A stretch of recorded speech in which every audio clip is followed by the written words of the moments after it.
Hey guys, welcome back to Tower of God New World. In today's video, we're going through the kit reveals for Child Endorsi and Data Urek. Now, Urek came out about, I want to say like an hour and a half ago, but I was just waiting for Child Endorsi so I could slap these both into one video. So we're going to kick it off with Child Endorsi. Can I just say that your design is sick?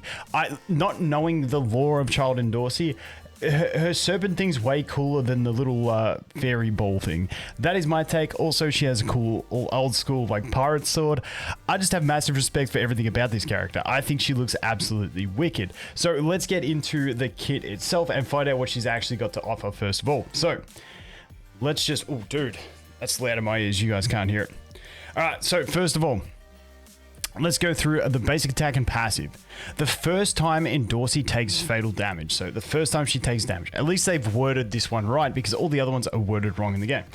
She becomes unable to fight and the snake charmer appears. That's cool. I like this.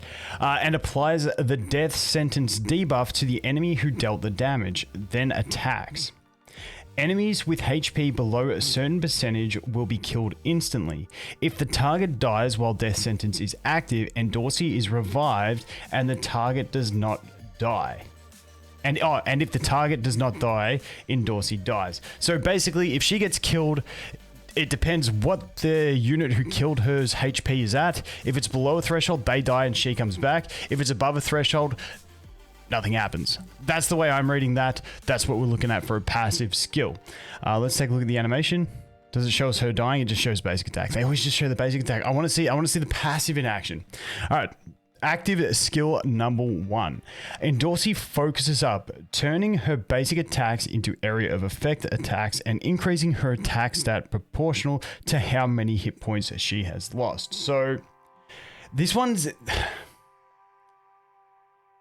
I wonder how this is calculated.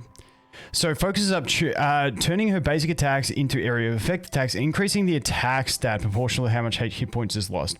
Is that like snapshotted when she uses this ability, or is that like active calculation? So like each attack, it's like, okay, if she does one attack, okay, she's at 60% for that attack. It gets a boost for being at 60%. Then next one, she's at 20%. Does it then get that separate boost, or is it snapshotted when she uses it? That's what I'm curious on. I don't know. It's gonna be too hard to calculate. I really hope it's not snapshot. It depends on the situation. This just feels like a passive skill, not an active skill. It just feels a bit funny to me. So let's keep going. But then she goes the enhancement and then away we go. All right.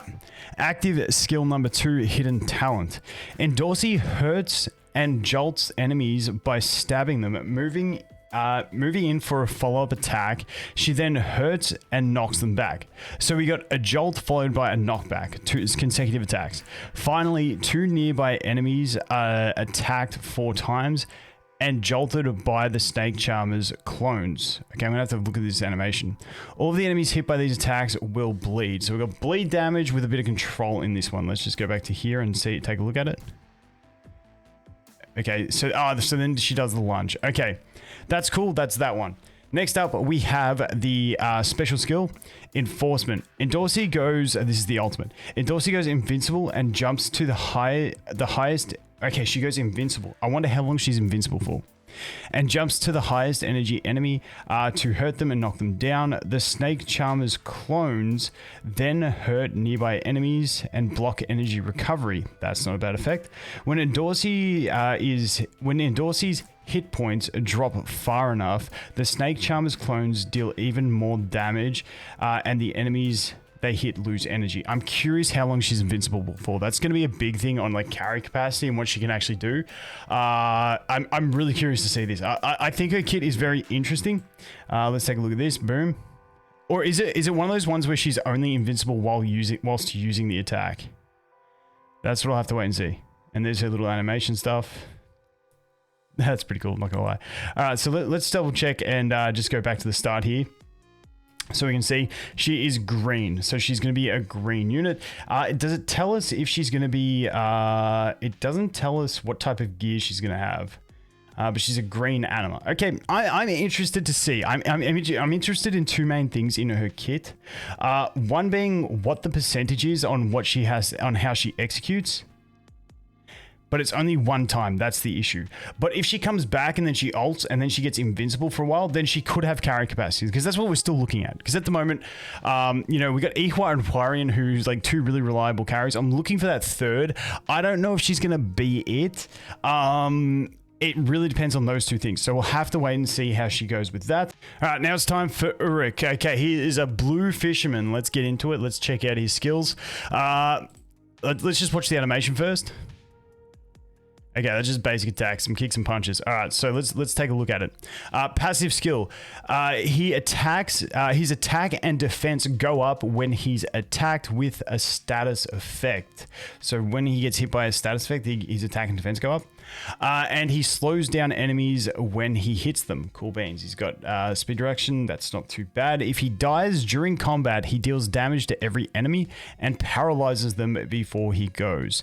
Curious to see how long this paralyze. He could be good cannon fodder as a single copy. I definitely think this is going to be one I put on my wish list 100%. I think he's got that single copy viability, and I think he's going to be cracked when you get dupes into him. So that is his passive. Good single copy viability on the self-sacrifice to paralyze enemies, depending on how long they go. I can picture him with an Endorsi cheese, Endorsi grouping them up, him running in, him dying, him paralyzing everyone, allowing you to combo off. That's just what coming off the top of my head. Next up, Shinsu Barrier. Urek creates a barrier around each member of the team, hurting nearby enemies and slowing them down. I'm curious how quick he puts this up. Like, this is one of those skills where if this is used at the very start of the battle, this becomes really nice. If it's not, then it's not as good. But because he can if he could put a barrier up at the very start of battle and it allows him to survive a bit longer at a single copy, I think it's going to be fantastic. But if you're a whale and you're duping this guy up, SSR plus, keep in mind, which is going to be harder to do, I think he's going to be absolutely cracked, because this is going to be amazing. So we'll have to wait and see. That is that one. Space Distortion. He goes invincible. So that's why if he uses his first one to get the shield, and that gets him close enough to getting invincible, like first skill 1, use it at the very start of battle, give everyone a shield, then he can survive until his skill 2, and he goes invincible. Now, I don't know if this is just during the animation or how long he's invincible for. Like Endorsi, we have to wait and see once we get proper description. Invincible and drops down onto nearby enemies, hurting and paralyzing them. More control on his kit. Afterward, he speeds up by entering the celerity state. Now, if enemies attack him, he'll teleport to them, hurt them, and paralyze them. This is really nice. He's got a bunch of control in his kit. He's got invincibility, he's got shields, and he's got death paralysis. Next up is a special skill, which is his ultimate. He unleashes a powerful enemy stunning attack. So he's got all the paralysis now. He's got an extra stun. Then deals damage and knocks back enemies within a straight line, excluding the original target. So the original target doesn't get knocked back. Everyone else does. Is that what it's saying? That's what it looks like. Afterwards, additional damage is dealt to nearby enemies through an energy explosion that knocks them back. He then recovers a certain amount of his max HP and increases his swiftness. I think this guy's going to be absolutely cracked broken as a carry unit if you get dupes in him.